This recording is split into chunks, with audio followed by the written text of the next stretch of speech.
क्या आदरणीय नरेंद्र मोदी जी वोट के लिए आपने अपने आप को अति पिछड़ा घोषित कर दिया?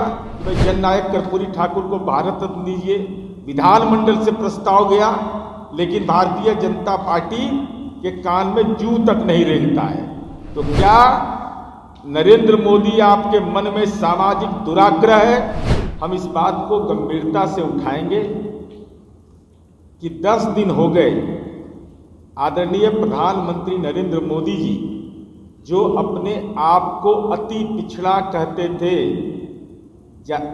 कन्नौज की सभा में उन्होंने जो अति पिछड़ा कहा था, हम लोगों ने सवाल खड़ा किया था कि प्रधानमंत्री जी मोड़ घांची के हैं, उनकी जाति मोड़ घांची है और उनके पूर्वज अहमदाबाद की घांची, चंपरेनिया घांची, पटनी घांची, सुरती घांची, खंभाटी घांची और पंचोली घाटी को अछूत मानते थे, उनका बना खाना नहीं खाते थे। तो क्या सामाजिक जो विभेद की मानसिकता है, क्या आदरणीय नरेंद्र मोदी जी वोट के लिए आपने अपने आप को अति पिछड़ा घोषित कर दिया? लेकिन जननायक कर्पूरी ठाकुर जो अति पिछड़ा समुदाय के वास्तविक अति पिछड़ा समुदाय के हैं, आप तो फर्जीवाड़ा किए। क्या इस कारण से जननायक कर्पूरी ठाकुर को भारत रत्न नहीं दिया जा रहा है? क्या आपके मन के अंदर सामाजिक दुराग्रह है जिसके चलते आप जननायक कर्पूरी ठाकुर को भारत रत्न नहीं दे रहे हैं? क्योंकि जननायक कर्पूरी ठाकुर जी का 100वां वर्ष होने जा रहा है, 100 वर्ष के हो जाएंगे जननायक कर्पूरी ठाकुर जी। तो हमारा तो आरोप है, राज्य सरकार, माननीय मुख्यमंत्री जी, माननीय चंद्रेश्वर राव यहाँ बैठे हुए संसद में इस सवाल को उठाया कि भाई जननायक कर्पूरी ठाकुर को भारत रत्न दीजिए, विधानमंडल से प्रस्ताव गया, लेकिन भारतीय जनता पार्टी के कान में जूं तक नहीं रेंगता है। तो क्या नरेंद्र मोदी आपके मन में सामाजिक दुराग्रह है कि जननायक कर्पूरी ठाकुर अति पिछड़ा थे और अति पिछड़ा का बेटा, गरीब का झोपड़ी का लाल, जिसने सामाजिक छुआछूत के खिलाफ लड़ाई लड़ा, जिसने राजनीतिक सवालों पर एक संघर्ष की गाथा लिखी, क्या उनके व्यक्तित्व से आपको परेशानी है कि आप उनको भारत रत्न नहीं देते हैं? और उसका साक्षात प्रमाण यह आया है कि जननायक कर्पूरी ठाकुर जी के प्रति अब आपके मन में इतनी राजनीतिक घृणा है कि जननायक कर्पूरी ठाकुर जी ने पिछड़ा में अति पिछड़ा समुदाय बनाया और 2021 से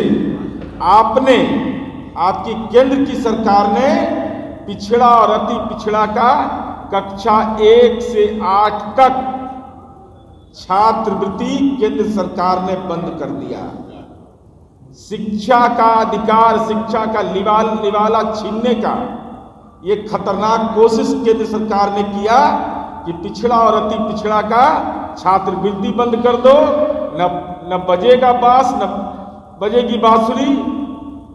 यह स्थिति आपने पैदा कर दिया, न रहेगा बांस न बजेगी बांसुरी, कि वह पढ़ेगा ही नहीं तो अपने अधिकार को कहां से मांगेगा। और यही कारण है कि आप जाति जनगणना नहीं कराना चाहते हैं, आपके पाप का पर्दाफाश हो जाएगा, इसलिए राष्ट्रीय स्तर पर आप इसको करना नहीं चाहते हैं और यह बात सार्वजनिक हो जाएगी कि आपके पूर्वज सामाजिक छुआछूत में भरोसा रखते थे, जबकि जातिगत जनगणना के लिए मंडल कमीशन, काका कालेलकर कमीशन, माननीय सर्वोच्च न्यायालय, पिछड़ा वर्ग आयोग, रोहिणी कमीशन ने भी कहा कि जातिगत जनगणना, जाति की संख्या जानना जरूरी है, लेकिन तमाम भावनाओं को दरकिनार करके आपने ये कृत्य किया है।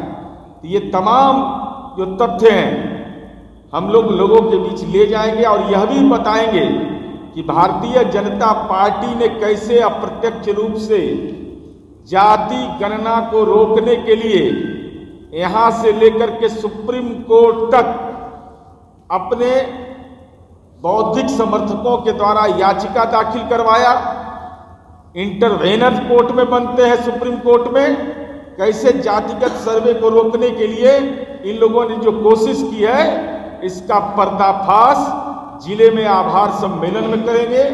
जननायक कर्पूरी ठाकुर के प्रति जो अनादर का भाव केंद्र सरकार का है और साथ ही साथ जो पिछड़े वर्ग और अति पिछड़े वर्ग की छात्रवृत्ति जो आपने बंद कर दिया है, पीएम यशस्वी योजना के नाम पर, माने यशस्वी पीएम बने अपने, लेकिन पिछड़ा और अति पिछड़ा का बेटा वो यशस्वी नहीं बने। यह जो आपकी मानसिकता है, इसका पर्दाफाश पूरे बिहार के अंदर में हम इस चरण में करेंगे और पार्टी ने इसके लिए जिम्मेवारी भी तय कर दी है, टीम बना दी है। वह पार्टी की टीम जाकर के जिले में यह कार्यक्रम करेगी, विधानसभा में कर्पूरी जी की चर्चा करेगी और तब ये कार्यक्रम का एक बृहद रूपरेखा फिर अगले चरण की हम शुरुआत करेंगे। क्या आप अपने माता पिता बनने का इंतजार कर रहे हैं? ओएसिस फर्टिलिटी ने लगभग 90,000 जोड़ों के जीवन में खुशियां भर दी हैं। आज ही 8929755101 पर कॉल करें। ओएसिस फर्टिलिटी के कम लागत वाले IVF उपचार की सहायता से अपना सपना पूरा करें और सभी को खुशखबरी दें।